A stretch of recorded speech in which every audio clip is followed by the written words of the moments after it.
Hi students, this is K. Mujakar, lecturer in commerce. Today in this video we can discuss about the importance of international financial management.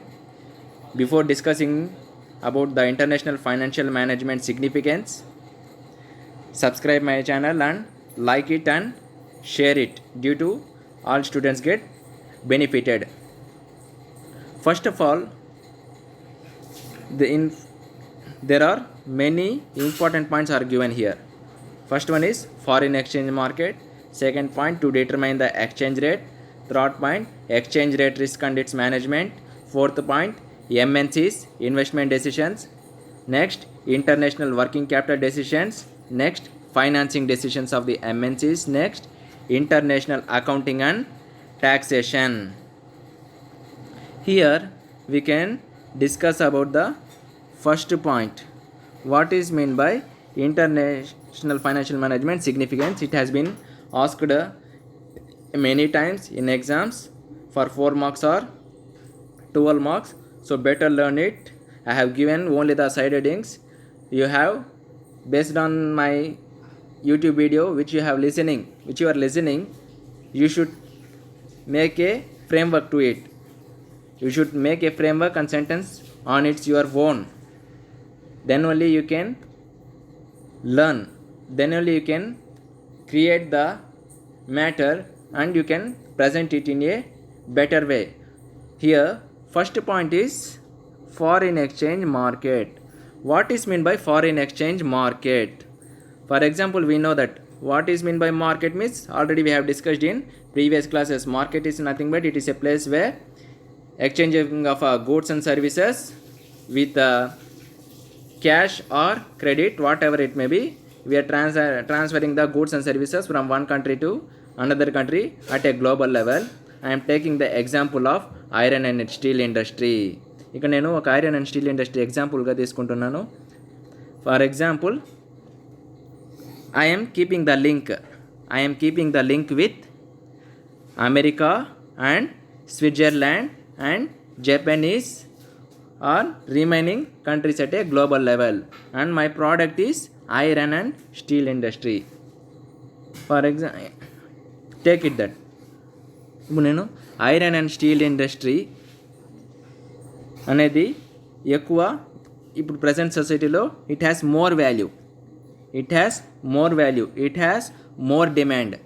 So my company is an iron and steel industry, or I am using that steel to various purposes in our country. Think that iron and steel industry has more demand. I am saying that, for example, I am taking the example of iron and steel industry and I am keeping the link with developed countries like Japanese or Switzerland or America or any other countries. In such situations ఇప్పుడు నేను America నుంచి import చేసేసుకున్నా ఇది iron and steel industry మన కంట్రీకి, ఎందుకంటే అక్కడ యొక్క resources అనేది ఎక్కువ ఉందని అనుకుందాం. అలాంటి సిచ్యువేషన్స్లో మనము ఇంపోర్ట్ చేసుకుంటే మన క్యాష్ అవుట్ఫ్లోస్ అనేది ఎక్కువ వెళ్ళిపోతుంది బయటికి. అలా క్యాష్ అవుట్ఫ్లోస్ ఎక్కువగా వెళ్ళిపోతే ఏమవుతుంది, మన యొక్క కరెన్సీ ఏమవుతుంది, మన యొక్క ఎకనామిక్ సిస్టమ్ ఏమవుతుంది, తగ్గిపోతుంది. ఇంకోటి కూడా మనకి తెలుసు, వాళ్ళ యొక్క మనం 70 రూపీస్ అబవ్ ఇస్తే ఒక $1 వస్తుంది. అంటే మనము ఎంత బ్యాక్ ఎండ్లో ఉన్నామో think once. We're trading the goods and services. అదే మనము ఇంకో సైడ్ ఇదే ఎగ్జాంపుల్ రివర్స్ చేసుకుందాం. ఫర్ ఎగ్జాంపుల్, మనము అమెరికాకి ఐరన్ అండ్ స్టీల్ ఎక్స్పోర్ట్ చేస్తున్నామంటే క్యాష్ ఇన్ఫ్లోస్ ఎక్కువ జనరేట్ అవుతుంది. అలాంటప్పుడు మనకి ఇన్కమ్ అనేది ఎక్కువ జనరేట్ అవుతుంది. డ్యూ టు దట్ మన పర్ క్యాపిటల్ ఇన్కమ్ ఇంక్రీజ్ అవుతుంది, మన నేషనల్ ఇన్కమ్ ఇంక్రీజ్ అవుతుంది, మనము సర్ప్లస్లో ఉంటాం. We should not say here profit or loss in international business, we should just say surplus or deficit. If our cash has been went outside, then there will be entirely deficit. If there is more cash inflows, there will be entirely surplus. Another thing we should think that many corporations they do the trading on base of credit only. Due to credit sales only, we can generate more money. How? We have discussed in factoring in financial market services. For example, I have traded the America a 50 crores of iron and steel industry. He won't pay, ఎందుకంటే 50 crores of value of మనం iron and steel industry మనం sales చేసినట్టయితే అప్పటికప్పుడే pay చేయడు. He needs some time, say for example 3 months or 6 months or 9 months or 12 months or 3 years, whatever it may be. In such situations he may be pay in installment basis. Okay, leave the international level. I am telling the best example of bike or car or any two-wheelers or four-wheelers. What you will do? మీరు డైరెక్ట్గా ఒక bike షోరూమ్కి వెళ్ళి you may purchase the vehicle at the down payment only. Mostly 50% or 60% of people, what they do, how they will purchase the vehicle due to down payment only, and remaining amount they will pay through installments only. Here, what is the main advantage to the companies? In such situations, in such of credit sales, means you know that their customers will be increased. For example, I am the showroom of Yamaha, you are purchasing the vehicles from me. In such situations, I have given a down payment option. What are the benefits to me? Especially, I can get the interest amount more. I can do good services to my customers. Due to I am giving the installment basis, I am giving the credit facilities to you. You may purchase frequently from me only. Due to that, automatically my cash will be generated. But only one disadvantage is bad debts. Certainly it may be not happen, but in particular situations it may be happen. So instead of one disadvantage, we have lot of benefits. So all the MNC companies or small companies or medium term companies, they will think in such a way only. They will think in that way only. So here also in international business, when I am selling of some iron and steel industry or goods and services or any pharmaceutical products or any medicinal or herbs or any type of product, when I am keeping the link with Switzerland or Japanese, in such situations they will make a credit sales. Here, why foreign exchange market we are discussing means how we are exchanging of goods and services.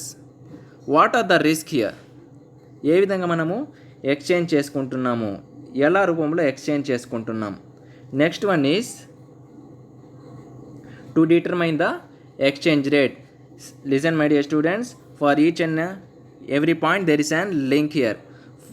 In first point, what we have done here, in foreign exchange market we have just traded the goods and services. Trade చేసిన తర్వాత ఏం కావాలి? Currencies అనేది exchange కావాలి. నేను అమెరికాకి goods అనేది sale చేసేసినాను, లేకపోతే ఇంపోర్ట్ చేసుకున్నాను, ఎక్స్పోర్ట్ చేసుకున్నాను. Next one is exchange rate అనేది డిటర్మైన్ చేసుకోవాలి. ఎలా డిటర్మైన్ చేసుకోవాలి, దానికి ఎలాంటి డెసిషన్స్ అనేది తీసుకోవాలి. ఫస్ట్ ఏమో ఎక్స్చేంజ్ చేసుకునేటప్పుడు ఏ కంట్రీకి మనం ఎక్స్చేంజ్ చేయాలి, ఎలాంటి ఇంపోర్ట్ చేసుకోవాలి, ఎలాంటి ఎక్స్పోర్ట్ చేసుకోవాలి, దాని యొక్క టర్మ్స్ అండ్ కండిషన్స్ ఏమి, దాని యొక్క రిస్ట్రిక్షన్స్ ఏమి, దాని యొక్క పాలసీస్ ఏమని మనం డెసిషన్ తీసుకున్నాం. నెక్స్ట్ ఇక్కడ ఎక్స్చేంజ్ రేట్ అనేది ఏ విధంగా డిటర్మైన్ చేసుకున్నాం. For example, I'm selling the goods and services to the Japan. నేను రూపీస్కి ఏం చేయాలి, రూపీస్ పౌండ్స్ని కన్వర్ట్ చేసుకోవాలి. అమెరికాకి ఎక్స్చేంజ్ చేసుకున్నట్టయితే US dollars and rupees. For example, I am selling the goods to the European countries. What I have to do? I have to exchange the currency with euros. In such situations, our rupee value is very low. Yes or no? Our rupee value is very low when compared to the developed countries. అలాంటి సిచ్యువేషన్లో ఆ యొక్క exchange rate ఏ విధంగా ఉంటుంది, ఎంత value of మనము exchange rate determine చేసుకోవాలి అనేది second point. Next one is exchange rate risk and it's management. ఇప్పుడు మనం మార్కెట్ ఎక్స్చేంజ్ చేసేసుకున్నాం, బిజినెస్ చేసుకున్నాం, నా యొక్క రేట్ని డిటర్మైన్ చేసినాము. ఇప్పుడు నేను 50 crores ఆఫ్ వాల్యూని మార్కెట్ చేసినాను. ఇక్కడ నేను 50 crores of market export and import చేసుకున్నాను. ఆ యొక్క 50 crores నేను ఎక్స్చేంజ్ రేట్ అనేది డిటర్మైన్ చేసినాను. నెక్స్ట్ డిటర్మైన్ చేసిన తర్వాత నేను ఏం ఆలోచించాలి, ఎలాంటి రిస్క్ ఉంది, దాన్ని ఏ విధంగా మేనేజ్ చేసుకోవాలి.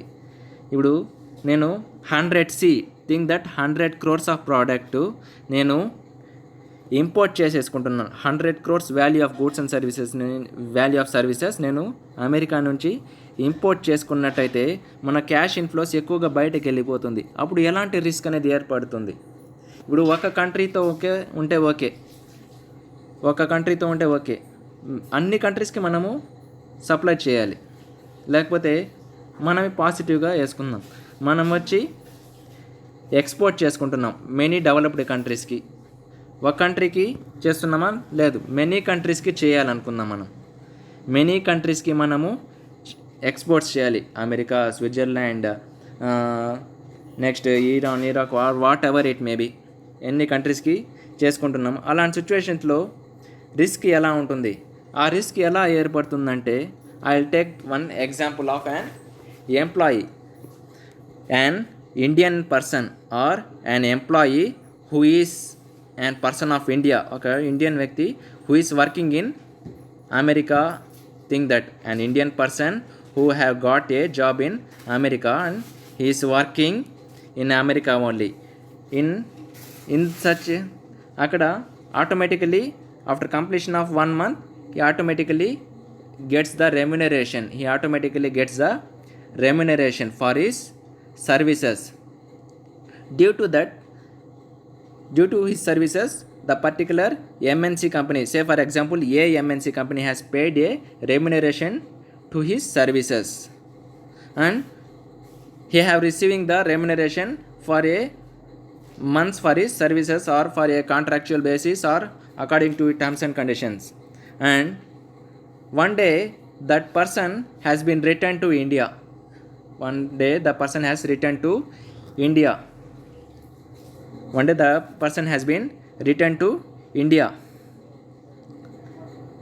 When he has returned to India, he is trying to exchange the currency. Already he is working in America. He is receiving the amount in US dollars only. When he came to India, when he want to purchase any types of goods and services, think that when he wants to purchase any goods and services, what it will happen? He can't exchange the currency rate. Why? Because our rupees is Indian. Our Indian currency is rupees, but which have received a remuneration from his companies and US dollars. In such situations, what he will do means, there will be one middleman bank. Say for example Western Union money transfer. What he will do when he comes to India, he will exchange the US dollars. See here, both points are linkable. These both points are linkable. When he comes to India, he is exchanging his US dollars in Western Union money transfer and converting his US dollars into Indian rupees. Due to conversion of that US dollars into Indian rupees, the Western Union money transfer bank may receive some amount of challans or commission, whatever it may be. Due to why they are receiving some type of commission means, due to exchanging of currency, the bank has been supported that person. Due to services, they are charging some type of commission, or you are paying the exam fees. What they are doing, they are receiving some challan like 20 rupees. Same here also. Think that at a global level, when you are exchanging the goods and services, there will be one Exim Bank. At that Exim Bank, what they will do means, they will support the traders of the businesses. They will support. For example, I have to pay. America has been imported the goods and services to our country. What I have to do? Due to that import, I have to pay certain amount of money, 50 crores. I am unable to pay the Indian rupees of 50 crores to that developed country, to America. Why? Because their currency is US dollars, but our currency is in Indian rupees. Yes or no? Our currency is in Indian rupees. In such situations, I am taking another example bank like Exim Bank. Export Import Bank has been established. The Exim Bank helps us them to conversion of currencies from Indian rupees to US dollars. In such situations, what are its risks? I am not supplying the goods and services to one country. I am supplying the goods and services to the many countries. For ఒక కంట్రీకి నేను US డాలర్స్లో convert చేయాలంటే ఈజీనే. అప్పుడు మనం several కంట్రీస్కి exports import చేసుకుంటా ఉంటే అది ఎలాంటి రిస్క్ ఉంటుంది, దాన్ని ఎలాంటి మేనేజ్ తీసుకోవాలని డెసిషన్స్ తీసుకోవాలి. Are you understand my dear students this exchange risk management and determine the exchange rate and foreign exchange market. దాని పరంగా మనము ఇన్వెస్ట్మెంట్ డెసిషన్స్ అనేది తీసేసుకోవాలి. It may be long term investment decisions or short term investment decisions or bonds, whatever it may be, ఏ విధంగా మనము decisions తీసుకోవాలి ఆ యొక్క ప్లాన్స్ ప్రకారం. ఫర్ ఎగ్జాంపుల్ నేను బాండ్స్ తీసుకుంటున్నాను, triple option bonds, double coupon bonds are what ever it may be, or investment decisions or capital budgeting decisions. Capital budgeting decisions ఎందుకు తీసుకుంటాం? ఆ ప్రాజెక్ట్ ఫీజిబుల్ అవుతుందా, రిజెక్ట్ అవుతుందా, యాక్సెప్షన్ అవుతుందా, రిజెక్షన్ అవుతుందా. ఇక్కడ కూడా ఎంఎన్సీ కంపెనీస్లో ఇన్వెస్ట్మెంట్ డెసిషన్స్ తీసేసుకుంటాం. Next one is international working capital decisions. Of course, no. Why we have to take the working capital decisions? We know what is meant by working capital. The assets which has been converted into cash within a 1 year period of time is known as working capital. Here also why we require the international working capital decisions ఎందుకు ఇక్కడ కావాలి అంటే, for example I have purchased, think నేను 100 crores of value of అమౌంట్ని iron and steel industry products నేను కొనుక్కున్నాను. Okay, I have taken one investment decision. Okay, I will tell you here one investment decision. Take that I have taken. నేను ఆలోచించినాను, ఒక capital budgeting technique వేసుకున్నాను, net present value. ఆ decision అనేది feasible అయిపోయింది, accept అయిపోయింది, ఆ డెసిషన్ అనేది తీసుకున్నాను. లేటర్ ఆన్ నేను 100 crores ఇచ్చి ఆ గూడ్స్ అనేది పర్చేస్ చేసుకున్నా. Okay, that process has been completed. Next see here international working capital decisions. When after completing that process, what I have to do, that raw material I have to distribute to the various states or various districts. Why? Because I am a MNC company. నేను iron and steel industry, I am a wholesaler. Think that I am a wholesaler. I am receiving the goods and services from various countries.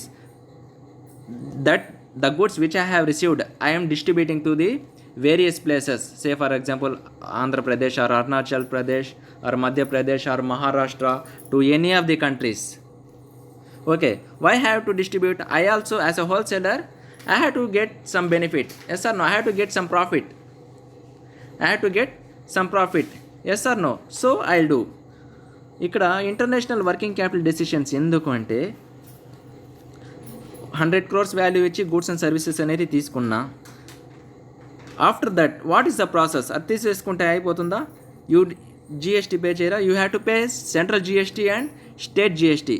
Yes or no? You should pay certain types of taxes like central state tax or value added taxes.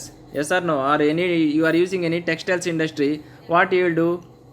VAT or GST or anything they will added. ఎలా అవుతుంది మీకు? ఇప్పుడు for example ఒక soap purchase చేస్తున్నారు, 5 rupees value మీ దగ్గరకు వచ్చేసరికి 10 rupees ఎలా అవుతుందంటే, we know that from manufacture to wholesaler. For 5 rupees product, what he will sell 5 rupees product to wholesaler as 6 rupees. The wholesaler he keeps profit and sells to the retailer for 8 rupees. The retailer keeps the profit of 2 rupees and he sells to the customer, he will get the 10 rupees. Yes or no? But the entire burden here, ఆ యొక్క tax burden ఎంటైర్గా ఎవరికి వచ్చింది? కస్టమర్స్కే. ఈ first of all ఏం చేస్తారంటే, ఇక్కడ taxation manufacturer వచ్చి already taxes అనేది పే చేసేసి ఉంటాడు ట్యాక్సేషన్ డిపార్ట్మెంట్కి ట్యాక్స్ అనేది పే చేసేసి ఉంటాడు. నెక్స్ట్ మీరు ఆల్రెడీ ఆటోమేటిక్గా మీరు ఇండైరెక్ట్గా ట్యాక్స్ ఏ గూడ్స్ అండ్ సర్వీసెస్ అయినా సరే, for example there are only 2 types of taxes. One is direct tax, another one is indirect tax. In direct taxes many subclassifications, in indirect taxes there are many subclassifications are there. Okay, working in direct ట్యాక్స్లో డైరెక్ట్గా శాలరీల అమౌంట్లో cut అయిపోతుంది, that is direct tax. Are you are directly going to the income tax department, or instead of you any assessee or any person going to taxation department and paying the tax. Okay, that is direct tax. Remaining taxes అంతా ఏముంది, indirect ట్యాక్సెసే. Indirect taxes అంటే మీరు taxation డిపార్ట్మెంట్కి వెళ్ళి కట్టారు డైరెక్ట్గా, but it has been entire burden to you only. Yes or no? Already the manufacturer pays the tax to the MNC company, to the taxation department. The MNC company tax అనేది taxation department కట్టేస్తున్నాడు. దాని ద్వారా మీకు sale చేసిన తర్వాత ఆటోమేటిక్గా మీరేం చేస్తున్నారు, మీరు ఆ యొక్క ట్యాక్స్ని మీరు ఇండైరెక్ట్గా కడుతున్నారు. ఆటోమేటిక్గా మ్యానుఫ్యాక్చర్కి ఏమవుతుందంటే ఇన్పుట్ క్రెడిట్ అనేది జనరేట్ అవుతుంది. ఎందుకంటే మీరు మళ్ళీ ఆ 10 రూపీస్ కట్టేసినాడు కాబట్టి ఆ బ్రాకెట్లో చూసి ఉంటాడు మీరు. MRP means inclusive of all taxes. You have paid the taxes also. Automatically you have పేడ్. ఇప్పుడు ఆల్రెడీ మ్యానుఫ్యాక్చర్ ట్యాక్సేషన్ పే చేసేసినాడు కదా. అప్పుడు ఫర్ ఎగ్జాంపుల్ 6 రూపీస్ అనుకుందాం. 6 rupees the original product, tax 2 rupees add చేసి మ్యానుఫ్యాక్చరర్ 8 రూపీస్ ట్యాక్సేషన్ పే చేసినాడు అనుకుందాం. మీరు కొనేటప్పుడు మళ్ళీ 8 రూపీస్కే కదా కొంటున్నారు. అప్పుడు ఆ 2 రూపీస్ మళ్ళీ అతనికి యాడ్ అయిపోయిందా లేదా, అతనికి ఏమైనా నష్టమా? No, entirely the consumer is loss only. Listen it, are you understanding my concept? ఇక్కడ కూడా ఫర్ ఎగ్జాంపుల్ నేను 10 crores of value of goods and సర్వీసెస్ని నేను తీసేసుకున్నాను. ఓకే, నేను 10 crores of value of iron and steel industry అనేది నేను తీసేసుకున్నాను అనుకుందాం. Okay, 10 crores of iron and steel industry తీసేసుకున్నాను. See here, this is the international working capital. ఇప్పుడు నేను డైరెక్ట్గా అట్లాగే తెచ్చేయలేను కదా. దానికి ఏమవుతుంది, షిప్ యార్డ్లో ఖర్చులు అవుతాయి.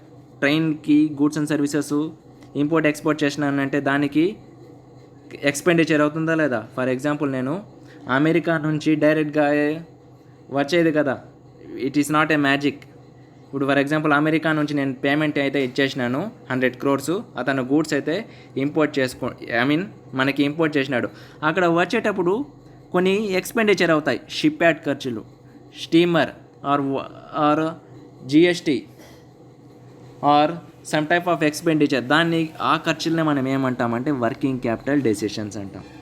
అప్పుడు దానికి కూడా మనం బ్యాలెన్స్ ముందుగానే డెసిషన్స్ తీసుకోవాలా లేదా, ఎంత వర్కింగ్ క్యాపిటల్ పెట్టాలి. 100 crores యొక్క value of goods and services మనం అమెరికా నుంచి కొంటున్నామంటే దానికి ఎంత ఎక్స్పెండిచర్ అవుతుంది, ట్యాక్సేషన్ ఎంత కట్టాలి, జిఎస్టీ ఎంత కట్టాలి, స్టీమర్కి వచ్చేటప్పుడు ఛార్జెస్ ఎంత అవుతుంది, ఫ్రైట్ ఛార్జెస్ ఎంత అవుతుంది, క్యారేజ్ ఛార్జెస్ ఎంత అవుతుంది. Carriage means here carriage inwards outwards we have no in financial accounting. అదంతా ముందుగానే ఆలోచించుకోవాలి. That is mean by international working capital decisions. Next ఇక్కడ ఫైనాన్సింగ్ డెసిషన్స్ ఏ విధంగా తీసేసుకుంటున్నాము. నెక్స్ట్ ఫైనాన్సింగ్ డెసిషన్స్ అనేది ఏ విధంగా తీసేసుకోవాలి, ఫైనాన్సింగ్ డెసిషన్స్ ఏ విధంగా అనేది మనము తీసేసుకోవాలి, ఏ విధంగా డెసిషన్స్ తీసుకుంటున్నాము. Next point is international accounting taxation. ఏ విధంగా డెసిషన్స్ తీసుకోవాలని ముందుగానే ఆలోచించుకోవాలి. నెక్స్ట్ మనకు తెలుసు ఇంటర్నేషనల్ అకౌంటింగ్ అంటే ఇక్కడ ఏం లేదు, ఏ విధంగా మనము అకౌంట్స్ చేయాలి. ఫర్ ఎగ్జాంపుల్ మీకు ఆల్రెడీ చెప్పినాను, ఫైనాన్షియల్ మేనేజ్మెంట్ అనేది ఫోర్కాస్టింగ్ ఆఫ్ ఇన్ఫర్మేషన్. ఇక్కడ డొమెస్టిక్ లెవెల్ అయితే ఇండియన్ అకౌంటింగ్ స్టాండర్డ్స్ ప్రకారంగా ఫాలో అవుతాము. అదే ఈ ఇంటర్నేషనల్ బిజినెస్ అయితే ఇంటర్నేషనల్ అకౌంటింగ్ స్టాండర్డ్స్ పరంగా ఫాలో అవుతాం. దాన్ని మేనేజ్ చేసేదే IFRS అని. దాని తర్వాత దానికి ట్యాక్సేషన్ ఏ విధంగా ఉంటుంది, ఎంత ట్యాక్స్ కట్టాలి. ఇప్పుడు 100 crores ఒక టైమ్స్ ఆఫ్ ట్యాక్స్ ఉంటుంది, ఒక 10% ఆఫ్ ట్యాక్స్ ఉంటుంది అనుకున్నాం. 10 crores టు మీకు తెలుసు, you know that some type of taxes already have studied in graduation level. For example 1 lakh లోపల బిలో ఎర్న్ చేసే ఇన్కము నో ట్యాక్స్. అదే 1 lakh 1 రూపీ నుంచి 5 lakhs అయితే 10%, 5 lakh 1 రూపీ నుంచి 10 lakhs అయితే 10%, నెక్స్ట్ 20%, అలా 100 crores ఒక ట్యాక్స్ ఉండొచ్చు. 100 crore 1 రూపీ నుంచి 200 crores ట్యాక్స్ ఉండొచ్చు. ఆ ట్యాక్సేషన్ డెసిషన్స్ కూడా తీసేసుకోవాలి. These are the various points my dear students. Observe here.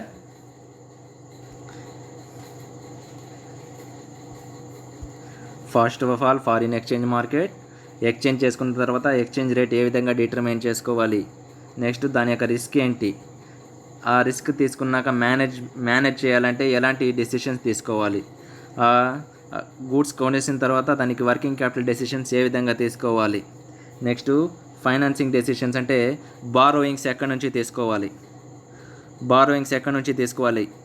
Next ఆ యొక్క అకౌంటింగ్స్ ఎలాంటి అకౌంట్స్ మనం వేస్తామో దానికి ట్యాక్సేషన్ ఏంటి. These are the various significance of importance of the IFM. Thank you for watching, my dear students.